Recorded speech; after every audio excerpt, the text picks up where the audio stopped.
This is my first Snapdragon 8 Gen 3 smartphone, and it is finally here. This is the IQOO 12, not the 12 Pro. There is a slight difference there. We'll talk about the differences. But the biggest thing I'll probably say is, at the price point that this smartphone is coming in, there should be no reason why all of the features that we're getting here are under the hood. We're talking about a great amount of RAM, a great camera setup here. We're talking about a really triple camera setup, flagship tier type of an experience. And I've been using it while traveling, so I had an opportunity to use it back here and of course back in Hong Kong, where I actually got my hands on this device. So we're going to talk about the IQOO 12 powered by the Snapdragon 8 Gen 3, but more specifically that BMW edition one, because this is one of my favorite series. IQOO always puts it out. It comes out at the end of the year. Again, one of the first 8 Gen 3s, but with BMW edition powered by the Snapdragon 8 Gen 3. This is TK. Let's go ahead and talk about all of the really cool features about this brand new device.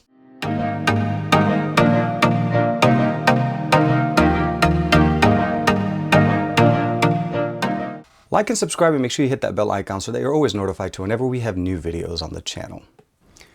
So one of the biggest things I'll say is that there is two colors or two variants of this. There's the black one with the slightly more, I would probably say, if you can hopefully see that here, let's let it focus, a little bit more of a starry effect here going on. That's the black version of it. There is a white one that does have a little bit more of a prominent BMW logo on it, but they're both essentially the same. They're both considered to be the premium partner here, the BMW Motorsports. We have a nice little BMW card that's built in directly in there that comes with it. And we also have a couple of scenes in here. There's the IQOO branded version of it, and of course the car on the front. So you get different scenes built in there. We have a SIM ejector tool that comes in there, and the nice, it's not actually the shape of a heart, but it actually does kind of look like that. They of course include a case, because we always should include a case. And last but not least is the 120 watt charger. So let's go ahead and put that in focus. That allows us to charge up that 5,000 milliampere battery that we have on the IQOO 12 from 0 to 100% in a very, very fast time. Of course, USB-C to C cable, and it is a USB-C connector. I was able to use this in Hong Kong since it uses the UK style charging connector, and it seems like this unit that I'm getting here is a UK unit. So very nice. Everything is included in the box to get you going.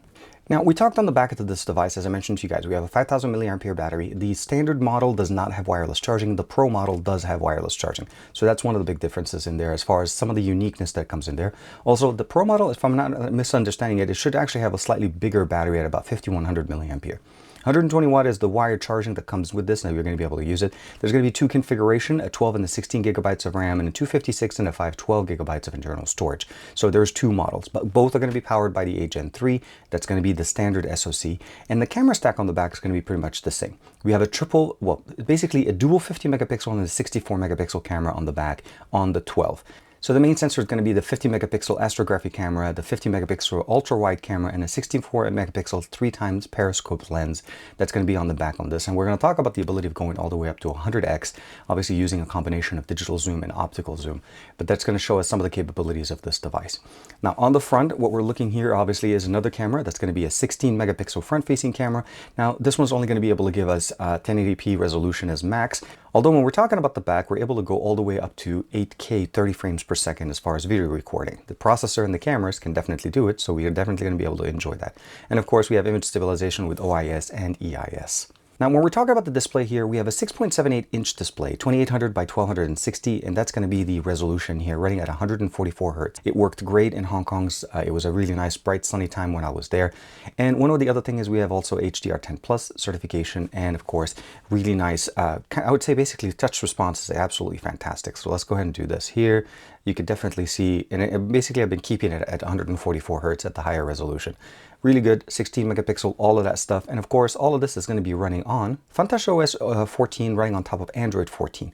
Now, the mention also here is that we have the supercomputing chip Q1. That's going to be the imaging processor that we have in here, supporting the Snapdragon 8 Gen 3 for those computational photography, and of course, running the system the way that we want it. The version of the device that they sent me is the 16 gigabyte model that you're able to expand with an additional 16 gigabytes of internal storage, 512 gigs of an internal storage here, Android 14, and the processor is running at about 3.3 gigahertz, and of course that's the Snapdragon 8 Gen 3 processor. Software-wise and everything, I've received a couple of updates, and if I'm not mistaken, there should be an additional one. There usually is a day one update that most of the times we end up getting with devices. So those are going to be some of the experiences in there, but otherwise you're pretty much using it the same way we've used it before. Actually, speaking of which, we have one more here. Network configuration, Bluetooth, display setup, all the information that you'd expect, enhanced display effect. One of the things you'll notice as I'm using this device, there's a few extra things that I've turned on, and those are primarily built in there under dynamic effects. So there's enhanced dynamic effects, touch screen animation effect, where I'm able to actually change it so that every time I move my finger on the display, there's a little bit of a static effect that you're able to automate there. Fingerprint icon animation, fingerprint recognition animation, face recognition animation, charging animation, a lot of little customizations that are built in. Sound and vibration, apps, notification. System update is actually priced slightly different than some of the other devices that we've seen, where it's typically under the About. It's actually sitting straight under by itself. Battery, RAM, and of course security, privacy, and location. Under battery is where we're able to actually change the profile or the governor of the actual system, so that we are able to go from balanced mode, which will give you the best battery life, to monster mode, in which monster mode basically pushes the system to its limits, providing you the best computational processing power that you want. There's also an additional toggle for it sitting here in the actual notification panel that you're able to activate. If I'm not mistaken, it's called actually monster mode. And it is sitting right there, those 777 there, that actually activates the same function that we have in there. You can actually just say, okay. If you don't want to use this, obviously, you're definitely going to get better battery life. You're able to jump into battery saver as well. But this is nice to be able to see that it is sitting under the battery section or even in the notification panel. Some devices don't give you that information. RAM and storage, again, we talked about that. Security, the ability of using the fingerprint sensor. Let's go ahead and lock the device. And you can see here, it works absolutely fantastic. There is a screen protector built in. Location, Jovi Home, this is the customization. Ultra gaming mode, this is going to help you customize the gaming experience. You notice right there, there's a few of the games that I've actually already installed. You can add them, and if you don't see them in there automatically, you can manually add them in there yourself. Safety and emergency, of course, digital well-being, Google, your account, if you're able to log into your IQOO account as well as your Google account. And of course, under system navigation, this is where you're able to set up your system navigation. I'm using gestures, as you can see, and it works absolutely fantastic there. We're going to talk about gaming. I have New State, Call of Duty Mobile, and of course Genshin Impact, because why don't we just obviously talk about the main features that the 8 Gen 3 is supposed to tackle? More power, less power draw, and of course Wi-Fi 7 support with Bluetooth 5.4. Now, as far as the device, nothing on the left. On the top, we have an IR blaster as well as a top mounted speaker and one of the microphones for the camera. Volume rocker, power button here on the right side, and that's going to be able to help us. Bottom firing speaker, USB-C, SIM card, and of course one of the microphones on the bottom. No wireless charging on the bottom, just keep that in mind, but it is a flat configuration. They do, again, as I mentioned to you guys at the beginning, we do have actually a case. It's a clear case that's included in the box, so definitely very nice. It gives us stability of protecting our device. We have a screen protector and a case. Now, I'm pretty sure you guys want to see what the Geekbench scores are doing here. Again, this is purely for reference, and I ran them twice. One, as you notice at the top, with and without the actual monster mode, which essentially pushes the system to its limit. So without monster mode, it ran at 2245 for single core, 6918 for the multi-core. And when I turned on the monster mode, it turned down to 2224 to 6932. Slight difference between the two. You can definitely see here on the multi-core, it kind of went up a little bit, but on the single core, it kind of dropped a little bit. Overall, in the general realm of what they're doing here, this is the experience that you should be able to expect. You'll notice it there. Vivo, that's the model number and the configuration, and running Android 14.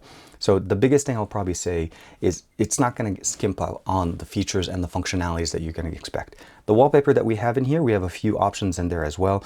Those are all built in here. Let's go ahead and say agree. There's a few of them that kind of have that BMW theme going on right there that you'll see right there, the black, blue, and red option. But out of the box, it did come in with this one. It's more of an automatic one, and you're able to customize them. There's the kinetic ones, that one that kind of just change depending on your usage during the day. And then, of course, there's the live wallpaper that you want to be able to customize. Personally, I like this one. It kind of looks nice, and it actually kind of meets the BMW theme or scheme that we actually have in here.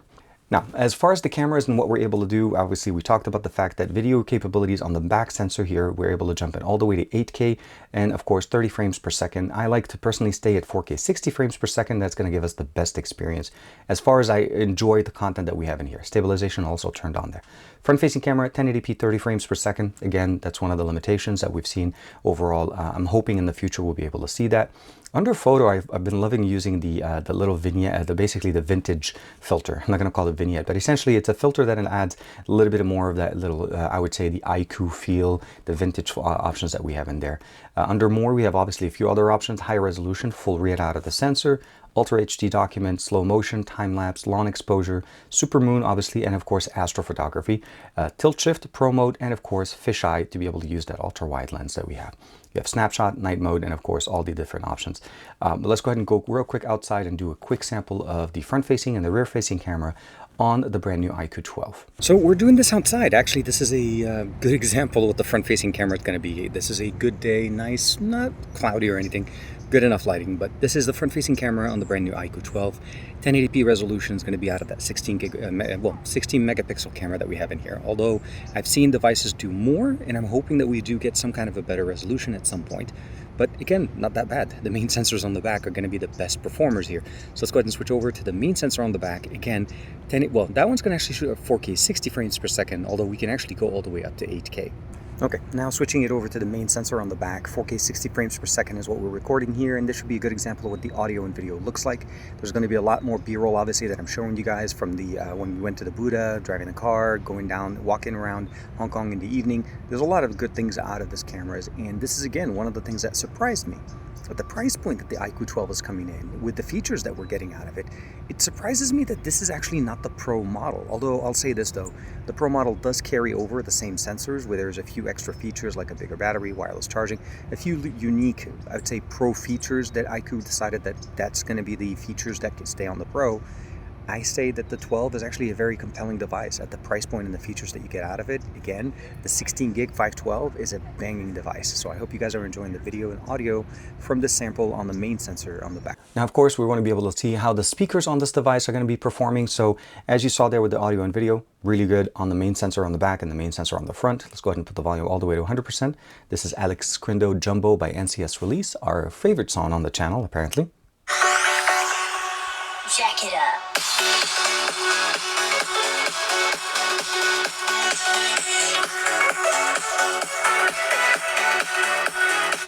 So the sound definitely has a full bass.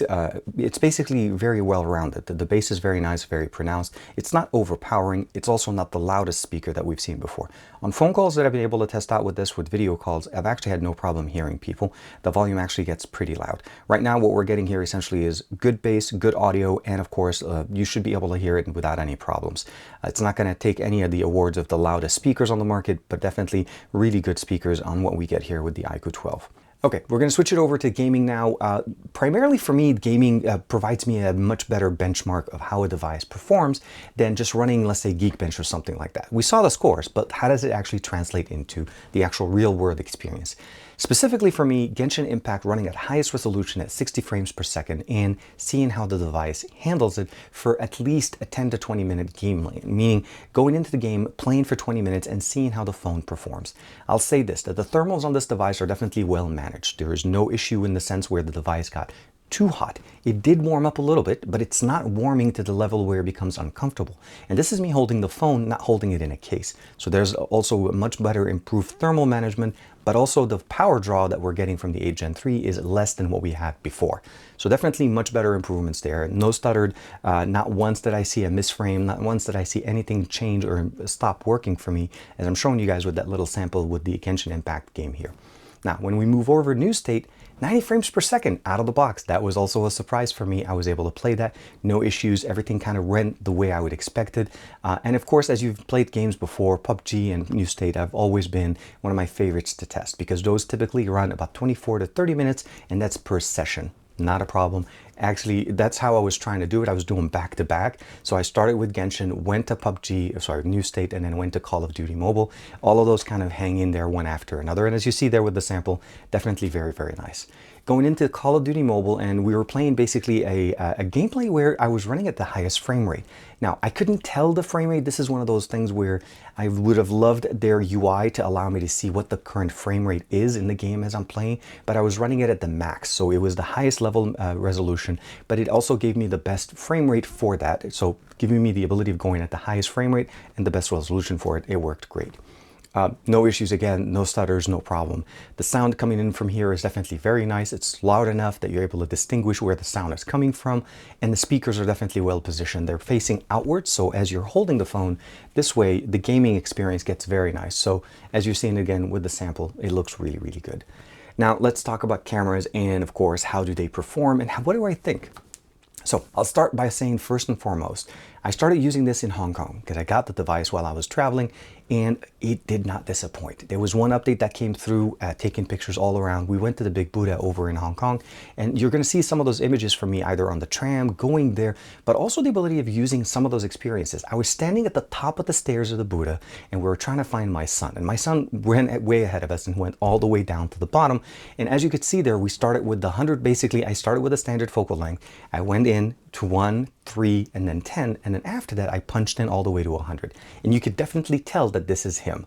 Now, obviously, it's not the clearest image, but it looks really good. And I tried it again while we were waiting going up. Actually, the first time I tried it while we were waiting to go up to the Buddha, while I was taking a picture of this building. And again, going from the ultra wide to the 100, you're not going to basically be disappointed. At the 10x, it still looks absolutely great. At the 3x is where you're going to get that optimal image, because then that's what optically provided to us. And anything beyond that is obviously as a hybrid zoom, optical kind of an experience. But the cameras didn't disappoint. All the images that I'm showing you guys right now are taken with this system, either the ultra wide, the telephoto, or even using the 2x lossless zoom. That's also another benefit of having this. The 50 megapixel camera that we have here, when you jump into that 2x, you're almost losing no detail there. It's a really nice option to give us. So that 1 to 2 is the main sensor, 3 is the is the telephoto, and of course the ultra wide jumps into its own. And anything beyond 3 obviously is going to be digital. So after using this for the last about a couple of weeks now, I'd probably say this is something that's really surprised me. IQOO has always been one of those, I feel like the brands that, you know, it runs under Vivo. So it's one of those things that you always expect that, like if Vivo's providing us this level of experience at the IQOO level, I can only imagine what the Vivo side is going to be doing. So with that being said, for the price point that the IQOO 12 is coming in, with the feature set that it has, it's hard for me not to recommend it. If you're looking for an 8 Gen 3 at a really good price point, the IQOO 12 is definitely very nice. Personally, the black one kind of grew on me. I know there is a white version of this. I'm going to see if I can find some image samples here, and I'll try to put some overlay from it. But essentially, there's two colors. The white one has more of that BMW insignia on the back that's easy to recognize. The black one is a little bit more discreet and, you know, more like low-key. You could actually have it in there, not have to worry about it. But it is hard for me not to recommend it. It's a great phone, a lot of great features. If there's one thing I probably will say is that if you don't really use the app store that's built into this phone, I would probably disable it. It has a lot of notifications for ads and so on. And there's a few uninstalled apps that you need to install them when you first use them, and they're inside of a folder. They're generally grayed out. Once you do that, everything else is pretty much set and pretty much ready to go. But again, this device, it's hard not to recommend. And of course, thank you very much to IQOO for letting me check out the IQOO 12. And of course, let me know what you guys think in the comments below. Do you like this device? Is this something that you guys are interested in? And of course, what do you think the Vivo side is going to be doing when this is the standard? This is the baseline that we're starting off for 2024, technically, with the 8 Gen 3. So this is TK. Thank you very much for the support. I'll see you in the next video.